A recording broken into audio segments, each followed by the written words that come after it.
ঘরের মেয়েরা নাকি শুধু রান্নাই জানে। এই কথাটা প্রত্যেক মেয়েই তার জীবনে একবার না একবার শুনেইছে। লোকজন ভাবে রান্নাঘরে থাকলে নাকি জীবনের কোনো শিক্ষাই হয় না, অথচ এই রান্নাঘর থেকেই আমরা সবচেয়ে কঠিন জীবনটা শিখি।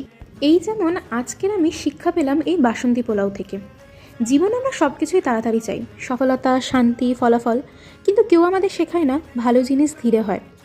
চাল ধুয়ে রাখতে হয়, সাথে সাথে চুলে তুললে ভাত ভেঙে যায়।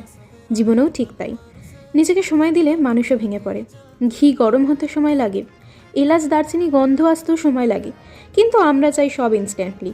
এক চিমটে হলুদে রং আসে, তবে এক চিমটে বেশি হলেই সব নষ্ট। জীবনেও তাই, সব কিছু বেশি চাওয়াটাই সমস্যা। ঢাকনা দিয়ে চুপচাপ অপেক্ষা করতে হয়, বারবার খুলে দেখলে পোলাও বসে যায়। জীবনেও আমরা বারবার কম্পেয়ার করি, বারবার দেখি ও এগিয়ে গেল, আমি কেন না। তবে যদি ধৈর্য সহকারে দেখি, তাহলে সাধারণ চালও রাজকীয় হতে পারে। ঠিক হচ্ছে আমাদের জীবনের সাথেও।